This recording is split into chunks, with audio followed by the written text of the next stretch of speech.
నంద్యాల జిల్లా ఉయ్యాలవాడ మండలం సర్వాయిపల్లి గ్రామంలో శ్రీ లక్ష్మీ నరసింహస్వామి పార్వేట తిరునాళ్ల సందర్భంగా మెగా రక్తదాన శిబిరాన్ని నిర్వహించారు.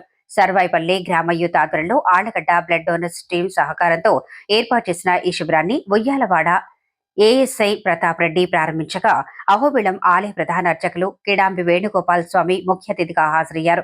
ఈ సందర్భంగా వారు మాట్లాడుతూ రక్తదానం మహాదానమని, యువత ఇలాంటి సామాజిక సేవా కార్యక్రమాల్లో పాల్గొనడం అభినందనీయమని కొనియాడారు.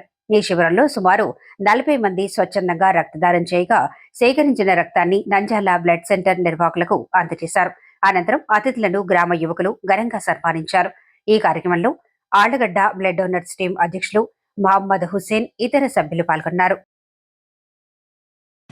శ్రీ లక్ష్మీ నరసింహస్వామి పారువేట తిరునాళ్ల సందర్భంగా సర్వాయిపల్లి యువత ఆధ్వర్యంలో పెద్ద ఎత్తున తలసీమి చిన్నారుల కోసం మరియు గర్భిణీ మహిళల కోసం రక్తదాన శిబిరాన్ని ఏర్పాటు చేయడం జరిగింది.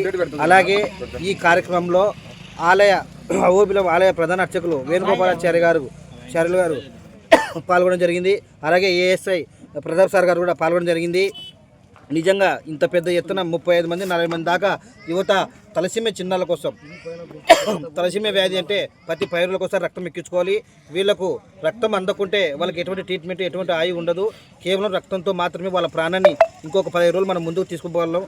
ఈ విషయాన్ని తెలుసుకున్న గ్రామ యువత ఈరోజు పెద్ద ఎత్తున తిరునాళ్ళైన కుటుంబ సభ్యులను కూడా అక్కడ ఆనందంగా ఉండకుండా ఇక్కడ సేవ చేసి ఆనందంగా ఉండాలని చెప్పేసి ఈ సేవలు ఆనందం వెతుకునే యువతకు నేను ప్రత్యేకంగా కృతజ్ఞతలు తెలుపుకుంటున్నాను.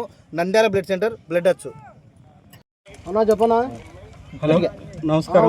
ఈరోజు సర్వాయిపల్లి గ్రామంలో సర్వాయిపల్లి యూత్ ఆధ్వర్యంలో శ్రీ లక్ష్మీ నరసింహస్వామి పార్వేట సందర్భంగా సర్వాయిపల్లి యూత్ ఆధ్వర్యంలో రక్తదాన శిబిరం ఏర్పాటు చేయడం జరిగినది.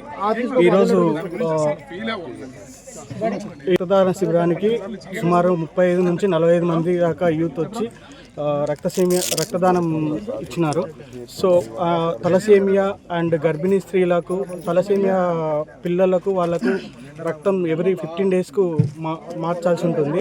సో వాళ్ళకు రక్తం అందకపోతే వాళ్ళకు ప్రాణాలకే ఇబ్బందిగా ఉంటుంది. సో ఆ విషయం తెలుసుకొని సర్వాయిపల్లి యూత్ వారి సహాయతార్థం సుమారుగా 35 నుంచి 45 మంది రక్తదానం చేయడం జరిగినది.